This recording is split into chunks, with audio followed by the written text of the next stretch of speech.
तो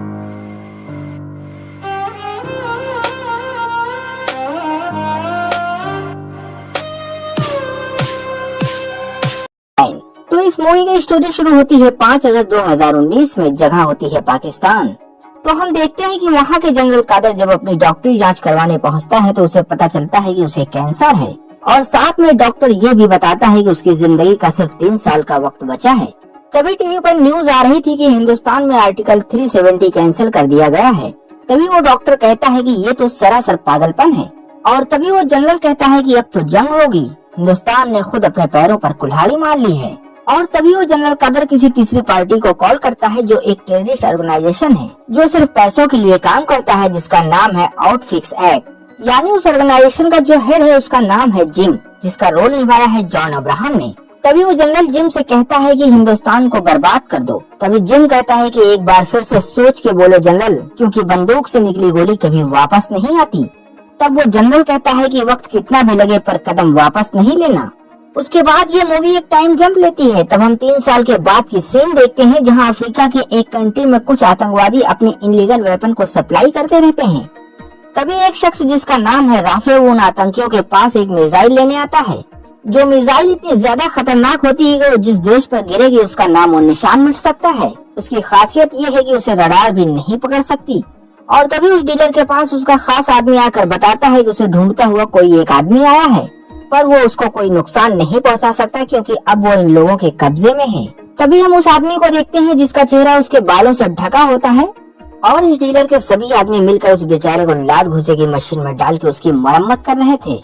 लेकिन इतने लात घुसे खाने के बाद भी वो आदमी अपनी जबान नहीं खोलता, और तभी वो अपने चेहरे से अपना बाल हटाता है। तब हम जान पाते हैं कि ये तो कोई और नहीं बल्कि अपना किंग खान है, यानी पठान। तब राफे पठान से पूछता है कि आखिर तुम जिंदा कैसे हो, तुम्हें तो 2 साल पहले ही जिम ने मार दिया था। पर हम देखते हैं कि पठान का यूं खामोश रहना एक चाल थी, क्योंकि उसने तो पहले ही अपने हाथों से बंधी हुई रस्सी को खोल लिया था।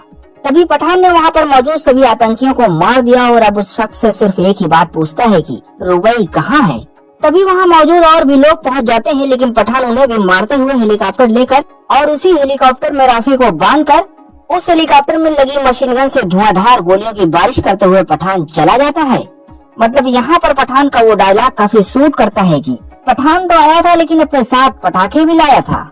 उसके बाद से शिफ्ट होती है दिल्ली में, जहाँ हम इस ऑपरेशन के लीडर को देखते हैं जिसे सिर्फ मेम कहा जाता है, जिसका रोल निभाया है डिम्पल कबाड़िया ने। जहाँ इनको अपने सैटेलाइट से ये पता चलता है कि रुबई फ्रांस के एक रेलवे स्टेशन पर दिख गई है, और जब वो इस स्टेशन के एग्जिट गेट से निकल रही थी तभी उसकी फोटो कैप्चर हो गई थी। इसी वजह से मैम तुरंत चार्टर्ड प्लेन पकड़कर फ्रांस के लिए रवाना हो जाती है। तभी सफर में ही उनके साथ बैठा एक एजेंट पूछता है कि क्या रुबई का पठान से कोई रिश्ता है। तब मैम कहती है कि तुम पठान के बारे में कुछ नहीं जानते। तब वो एजेंट बोलता है कि हाँ, मैंने भी पठान के बारे में बहुत कुछ सुना है, लेकिन जब भी उसका जिक्र होता है तब हर कोई खामोश हो जाता है। तब मैम उसे बताती है, और तभी हम पठान का फ्लैशबैक देखते हैं जहाँ पठान ने एक सीक्रेट ऑपरेशन में अकेले ही एक पूरी फैमिली को बचाया था, जिसमें वो इतना जख्मी हो गया था कि वो दिल्ली के एक हॉस्पिटल में काफी दिनों तक पड़ा था। और जब मैम पठान से मिलने गई तो पठान ठीक हो चुका था और अपनी बॉडी को ठीक से रिकवर कर फिर से एक नए मिशन पर जाने को तैयार हो चुका था, जिसका नाम था जोकर, यानी एक ज्वाइंट ऑपरेशन। जहाँ पठान की सोच थी कि हमारा हिंदुस्तान हर एक दिन नई मुसीबतों से घिरा रहता है, और ऐसे ही हमारे कुछ सोल्जर भी हैं जिन्हें अंडर एस्टिमेट किया गया है। अगर ये उन सभी को मिलाकर एक टीम बना ले तो खामोशी से उन सभी गद्दारों का खात्मा कर सकता है। तब मैम कहती है कि इस मिशन के लिए उन्हें बहुत से लोगों की परमिशन लेनी होगी। तब पठान कहता है कि देश के लिए अपनी जान देना हर सोल्जर का सपना होता है और वो इस मिशन से पीछे नहीं हटेगा। तब मैम पठान की जज्बे को देखते हुए इस मिशन के लिए तैयार हो जाती हैं। तब हम वहाँ के एक सीक्रेट फैसिलिटी को देखते हैं जहाँ पठान की टीम तैयार हो रही थी। तभी एंट्री होती है आशुतोष राणा की, यानी सुनील लोथार की, जहाँ हम देखते हैं कि सुनील लोथार को पठान की ये टीम बिल्कुल अंडे की छिलके की तरह लग रही थी, यानी बेस्ट ऑफ टाइम। तब मैम और पठान सुनील लोथार को ये यकीन दिलाते हैं कि उनको निराश नहीं होना पड़ेगा। तब पठान मिशन के बारे में समझाता है कि हमें गुप्त सूत्रों से ये पता चला है कि दुबई में प्रेसिडेंट की एक स्पीच होने वाली है, जहां कुछ इंडियन साइंटिस्ट डॉक्टर भी आने वाले हैं, पर वहां उनके जान को खतरा है। तो मैं चाहता हूं कि आप वहां पुलिस एक्टिविटी को हार्ड कर दें ताकि वो सभी लोग अलर्ट रहें और मैं और मेरी टीम भी बाकी के आने वाले खतरों से निपटने की पूरी कोशिश करेगी। उसके बाद हम दुबई में बुर्ज खलीफा की सीन देखते हैं, जहां काफी वीआईपी इंतजाम होता है। तभी हम बड़ी सी गाड़ी में प्रेसिडेंट को जाते हुए देखते हैं। तभी हमारी नजर पठान पर जाती है, जहां पठान ये महसूस करता है कि ये सब तो उसका ध्यान भटकाने के लिए है, असली प्रोग्राम तो कुछ और ही है। तब हमें पता चलता है कि उन टेररिस्ट ऑर्गेनाइजेशन का प्लान प्रेसिडेंट को नुकसान पहुंचाने का नहीं, बल्कि उन डॉक्टरों को अगवा करने का है। और जब तक पठान ये बात समझ पाता, तभी एंट्री हो जाती है इस मूवी के मेन विलेन जॉन अब्राहम यानी जिम की, और वो अपने ग्रेनेड से एक ही शॉट में उन सभी सिक्योरिटी कार के चिथड़े उड़ा देता है। और उसके बाद उन डॉक्टरों को उसी चलती हुई कार से अपने हेलीकॉप्टर में भेजने की कोशिश करता है, और एक डॉक्टर को तो वो अपने हेलीकॉप्टर में ट्रांसफर कर भी देता है। तभी पठान वहाँ पहुँच जाता है और अब दोनों में जबरदस्त फाइट होती है। तब हमें पता चलता है कि जिम भी एक एक्स रॉ का एजेंट था और देश के लिए उसने भी अपनी जान लगा दी थी, और इसी वजह से उसे एक मेडल भी मिला था। लेकिन उस मिशन में उसकी प्रेग्नेंट बीवी मार दी गई थी। इसी वजह से उसने अपनी जॉब छोड़ दिया था। लेकिन उसे लगा कि क्या देश उसका बदला उन आतंकियों से नहीं ले सकता था। बस इसे गुस्से को लेकर जिम बागी हो गया है, और अब वो एक ऐसा कॉन्ट्रैक्टर बन गया है कि वो अपना बदला और पैसा कमाने के लिए कुछ भी कर सकता है, जिससे किसी भी देश को कोई भी नुकसान पहुंचे, इससे उसको कोई फर्क नहीं पड़ता। अब इसके बाद हम देखते हैं कि जिम फाइट करते हुए हेलीकॉप्टर की रस्सी पकड़कर उड़ जाता है, क्योंकि उसने एक डॉक्टर को तो किडनैप कर ही लिया था, यानी उसका प्लान सक्सेसफुल था। लेकिन पठान भी हिम्मत नहीं हारता। तब पठान को एक लड़की रुबीना खान के बारे में पता चलता है, जो एक पाकिस्तानी डॉक्टर होती है। वो इसलिए कि उसी के अकाउंट से हथियारों की तस्करी की पेमेंट हुई थी। इसीलिए पठान रुबीना की इंक्वायरी के लिए उसके करीब जाता है, पर जिम और उसकी टीम पठान को पीछे से पकड़ लेती है। उसके बाद जिम अपने आदमियों को ये बोलकर चला जाता है कि वो पठान को मार दें। लेकिन जिम के जाते ही यहाँ स्टोरी एक अलग मोड़ ले लेती है, यानी रुबीना पठान से मिल जाती है और जिम के सारे आदमियों को मारकर दोनों वहाँ से भाग निकलते हैं। तब रुबीना पठान से कहती है कि जिस तरह तुम रॉ के एजेंट हो, वैसे ही वो आईएसआई के एजेंट है। मतलब वो भी अपने देश के लिए कुछ भी कर सकती है, और इसीलिए वो पिछले 1 साल से अंडरकवर होकर जिम के साथ काम कर रही थी। वो इसलिए कि उसे एक खास चीज चाहिए, जिसका नाम है रक्तबीज। यानी वो एक तरह का वायरस है जो इतना खतरनाक है कि देखते ही देखते लोगों की जान ले लेता है। और उस रक्तबीज को जिम हासिल करना चाहता है, लेकिन वही रक्तबीज रुबीना भी हासिल करना चाहती है, क्योंकि जिम उस रक्तबीज का गलत इस्तेमाल करेगा। इसलिए उससे पहले उस रक्तबीज को अब इन दोनों को हासिल करना होगा। इसलिए अब ये दोनों यानी पठान और रुबीना रशिया पहुंच जाते हैं। लेकिन इनके सामने एक बड़ी चुनौती थी। वो रक्तबीज जिस जगह पर रखा हुआ था, वो जगह इतनी ज्यादा मजबूत थी कि ना तो उसे बम से तोड़ा जा सकता था, ना ही लेजर से काटा जा सकता था। सिर्फ एक ही रास्ता था कि उसे चाबी और ताला से खोला जा सकता था, जो कि अलग अलग जगह पर रखी होती है। यानी एक से दूसरे की दूरी लगभग 16 किलोमीटर थी। और उससे भी बड़ी चुनौती ये थी कि वो दोनों ताला चाबी लेने के 10 मिनट के अंदर ही उस रक्तबीज को निकालना था। इसलिए पठान रुबीना को भेज देता है उस ताले वाले रशियन के पास, जो एक बेहद ठरकी इंसान था। वो रुबीना को देखते ही पिघल जाता है और रुबीना बड़ी ही चालाकी से उसका फिंगरप्रिंट ले लेती है। और पठान कैरन के पास खुद जाकर उसे नींद की गोलियां देके उसका भी फिंगरप्रिंट ले लेता है। अब फिंगरप्रिंट मिल जाने के बाद उन्हीं के ऑफिस से वो ताला और चाबी चुराना था, और उसके बाद 10 मिनट के अंदर ही उस रक्तबीज तक पहुंचना था। इसीलिए पठान ने 2 पायलट को हायर किया, जो अपनी प्लेन के जरिए उस ऑफिस से रक्तबीज तक इन दोनों को पहुंचा सके। उसके बाद देखा जाता है कि फाइनली ये दोनों बड़ी ही मुश्किल से उस रक्तबीज तक पहुंच जाते हैं। और अब जैसे ही पठान उस रक्तबीज को निकालने के लिए अंदर जाता है, वैसे ही रुबई पठान को धोखा दे देती है। मतलब जैसे ही पठान उस बेसमेंट से वो रक्तबीज रुबीना के हाथों में फेंकता है, वैसे ही रुबीना उस बेसमेंट में पठान को अंदर ही बंद कर देती है। तब हमें फ्लैशबैक में ये पता चलता है कि ये सब तो रुबीना और जिम की एक चाल थी। मतलब जिम उस रक्तबीज को हासिल करना चाहता था, पर उसके लिए ये पॉसिबल नहीं था। इसीलिए उसने रुबीना के साथ एक प्लान बनाया था। यानी रुबीना पहले तो पठान की जान बचाएगी और उसका भरोसा जीत कर उसे धोखा दे देगी, और वैसा ही हुआ। और अब इसके बाद सीन शिफ्ट होती है रशिया के एक जेल में, जहाँ मैम आकर जेलर से ये कहती है कि पठान हमारा आदमी नहीं है, ये पता नहीं कौन है, इसे गोली मारो और किस्सा खत्म करो। तब पठान सोचने में लग गया कि ये क्या हो रहा है मेरे साथ। मैं तो देश के भला के बारे में सोच रहा हूँ और मैम तो मुझे ही मरवा देना चाहती हैं। उसके बाद पठान को मेन जेल में भेजने का हुक्म आता है। तब हम ट्रेन में पठान और बहुत से कैदी और साथ में बहुत से सिपाहियों को देखते हैं, जहां हम ये भी नोटिस करते हैं कि वो पुलिस वाले बाकी के कैदियों का हाथ खोलकर उनके हाथों में चाकू पकड़ाकर दूसरे बोगी में शिफ्ट करते हैं। लेकिन उसी जगह पर पठान का हाथ भी नहीं खोलते और वैसे ही उन कैदियों के बोगी में भेज देते हैं। यानी यहाँ पर ये तो क्लियर हो गया था कि वो पुलिस वाले ही पठान को मरवा देना चाहते थे। लेकिन अपना पठान भी कुछ कम नहीं, वो बड़ी ही होशियारी से उन कैदियों से फाइट करते हुए अपने हाथ की जंजीर खोल लेता है और अब सभी से फाइट करते हुए पठान काफी थक चुका था। तभी एंट्री होती है टाइगर की यानी सलमान खान की और अब देखा जाता है कि बड़ी ही होशियारी से टाइगर और पठान उन सभी कैदियों को मार देते हैं। उसके बाद उन सिपाहियों ने भी हमला कर दिया, तब टाइगर और पठान ने मिलकर उस सभी को खूब धोया और उस ट्रेन को भी पटरी तोड़कर ट्रेन को नीचे गिरा देते हैं। तब हमें लास्ट में पता चलता है कि टाइगर पठान की मदद करने को आया है, जहां पर ये साफ पता चल जाता है कि टाइगर और पठान इन दोनों फिल्मों को आपस में जोड़ दिया गया है और वहीं पर टाइगर अपने मिशन पर पठान को इनवाइट भी करता है, यानी टाइगर 3 में पठान की एंट्री होगी जरूर। इसके बाद सीन शिफ्ट होती है वापस दिल्ली में, जहां पठान ने मेम को गन पॉइंट पर ले लिया और पठान कहते हैं कि तुम हमें मरने के लिए वहाँ क्यों छोड़ आई थी। तब हम वापस फ्लैशबैक देखते हैं, जहां हमें ये पता चलता है कि मेम वहाँ पर सिर्फ इसलिए आई थी कि वो पठान को ये इशारे से बता रही थी कि तुम फिक्र मत करना, तुम्हारी मदद के लिए टाइगर आ रहा है। उसके बाद मेम पठान को बताती है कि उन्होंने फ्रांस में रूबीना को देखा है। तभी पठान फटाफट फ्रांस पहुंचकर रूबीना को गन पॉइंट पर ले लेता है। तब रूबीना पठान को बताती है कि उसने खुद अपनी लोकेशन उस तक भेजा था, क्योंकि अब उसे पठान की जरूरत है।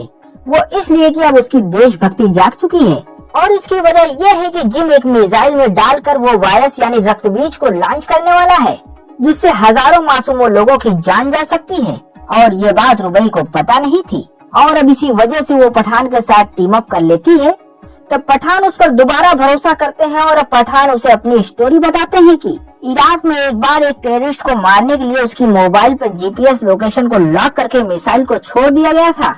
तब बाद में पता चला कि वो कोई टेररिस्ट नहीं बल्कि एक स्कूल का टीचर है और उस जगह पर बहुत से बच्चे थे। तो पठान ने फटाफट उस जगह को जल्दी से जल्दी खाली करवा लिया, पर फिर भी वहाँ पर कुछ बच्चे रह गए थे और अब सिर्फ 1 ही मिनट बचा था। तभी पठान ने बड़ी ही दिलेरी से उस इंसान का मोबाइल लेकर उसे आसमान में फेंक दिया। तभी उस मोबाइल से मिसाइल से एक बड़ा सा ब्लास्ट होता है, लेकिन उस मिसाइल की आग से पठान काफी इंजर्ड हो गया था, जिस वजह से वो 6 महीने तक कोमा में चला गया था।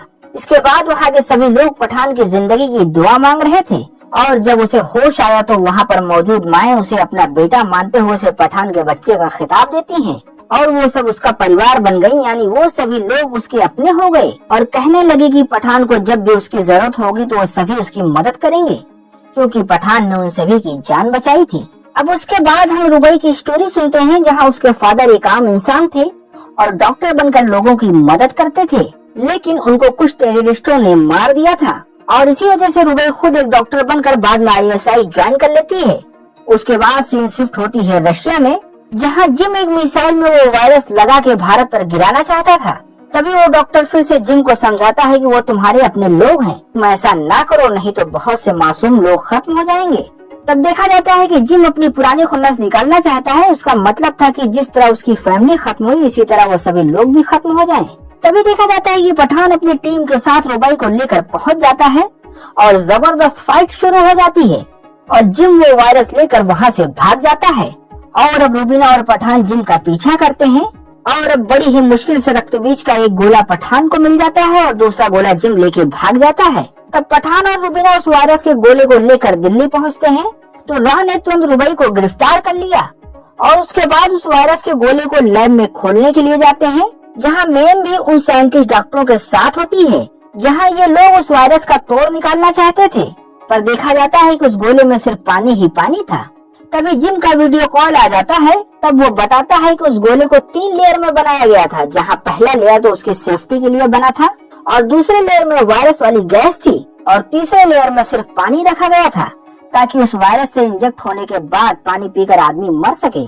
और उस वायरस का नाम था स्मॉल पॉक्स। हालांकि सैकड़ों साल पहले इस स्मॉल पॉक्स से फैली हुई महामारी का इलाज हर देश के पास था, लेकिन जिम ने जिन डॉक्टरों को पहले से अगवा किया था उन्हीं की मदद से इस वायरस को और भी ज्यादा खतरनाक बनवा दिया था। वो इसलिए कि इस वायरस के इंजेक्ट होने के बाद ज्यादा से ज्यादा 3 घंटे के अंदर ही इंसान मर जाए। और अब वो वायरस इनके इस लैब में फैल गया था, जो इतना ताकतवर था कि इन सभी डॉक्टरों के सूट को असर करते हुए इनके जिस्म के अंदर फैलने लगा था। तब मैम को जैसे ही ये बात पता चलती है वो वैसे ही तुरंत उस लैब को लॉक करवा देती है ताकि वो वायरस बाहर न जा सके। तब देखा जाता है कि उस वक्त बड़ी ही इमोशनल सीन थी, क्योंकि खुद को मौत के मुंह में ढकेलना बहुत हिम्मत की बात होती है। तब मैम ने लैब के अंदर ही पठान से ये वादा लिया कि तुम जिम को नहीं छोड़ोगे उससे हर बात का बदला लोगे। उसके बाद उस लैब को मैम ने आग लगवा दिया और खुद को गोली मार ली। इससे वो वायरस बाहर नहीं आ सका। मगर पठान की आंखों में आंसू नहीं रुक रहा था, क्योंकि मैम और उन सभी डॉक्टरों की कुर्बानी पठान जाया नहीं जाने देगा। अब इसके बाद हम पठान को राफे के पास देखते हैं। ये वही इंसान है जिसको पठान मूवी की शुरुआत में ही हेलीकॉप्टर से उड़ा के लाया था। तब पठान राफे से मार कर पूछता है कि जिम अपनी वो मिसाइल कहाँ से लॉन्च करने वाला है। तब पता चलता है कि वो अपनी उस मिसाइल को अफगानिस्तान से लॉन्च करेगा। तब पठान अपनी टीम को लेकर अफगानिस्तान पहुंचता है और अपने उन परिवार वालों की मदद लेकर जिम को चकमा देकर उसके ठिकाने तक पहुंच जाता है। तभी वहाँ पर जिम के साथ वो जनरल कादर भी होता है, जो खुद तो कैंसर से मरने वाला है, पर वो सभी को मारना चाहता है। लेकिन अब पठान और रुबे उस जगह पर पहुंचकर जिम की उस जगह पर हमला कर देते हैं, पर देखा जाता है कि जिम वहां से भाग निकलता है। और तभी रुबीना एक एजेंट को लेकर उस मिसाइल को डीएक्टिवेट करती है, लेकिन उस मिसाइल में वो वायरस नहीं होता। तभी पठान जिम का पीछा करता है और अब दोनों में जबरदस्त वाली फाइट होती है। तब जिम पठान को बताता है कि उसने वो वायरस दिल्ली जाने वाली एक फ्लाइट में रख दिया था और अब उस फ्लाइट का एयरपोर्ट पहुंचने और उस वायरस को एक्टिवेट होने में सिर्फ 4 मिनट का वक्त बचा है और उसको एक्टिवेट करके उसका रिमोट खुद अपने पास रख लिया है। तभी ये बात सुनील लोथार को पता चल जाती है, इसीलिए उन्होंने वो फ्लाइट एयरपोर्ट पर उतरने ही नहीं दिया और उस प्लेन को मिसाइल के जरिए हवा में उड़ा देने का फैसला कर लेते हैं। और फोन कॉल पर ही लोथार ने पठान को बता दिया कि बस लास्ट टाइम है, अगर कुछ कर सकते हो तो करो, नहीं तो पैसेंजर के साथ ही वो फ्लाइट मिसाइल से उड़ा दी जाएगी। उसके बाद लोथार उस फ्लाइट पर मिसाइल छोड़ देते हैं, क्योंकि अब सिर्फ 2 सेकंड का ही टाइम बचा था। और इधर दूसरी तरफ पठान जिम से फाइट करते हुए वो रिमोट लेकर उस वायरस को डीएक्टिवेट कर देता है। तभी देखा जाता है कि बड़ी ही फुर्ती से लोथार उस मिसाइल को हवा में ही दगा देते हैं और अब वो प्लेन खुशी से लैंड हो जाता है। इधर दूसरी तरफ पठान बड़ी ही चालाकी से जिम को मार देता है। उसके बाद हम पठान को देखते हैं जो मैम की मौत पर अफसोस कर रहा था। तभी वहाँ पर लोथार आते हैं और पठान को कहते हैं कि हमें एक मजबूत टीम बनाना चाहिए, जिससे टाइगर और कबीर जैसों को अपनी टीम में लाना होगा, जिससे हम देश के दुश्मनों से लड़ सकें। यानी अब इस बात पर देखा जाए तो पठान 2 भी जल्द आएगी, लेकिन उसमें कौन कौन होगा ये कहना मुश्किल है। और इसी सस्पेंस के साथ ये मूवी यही खत्म होती है।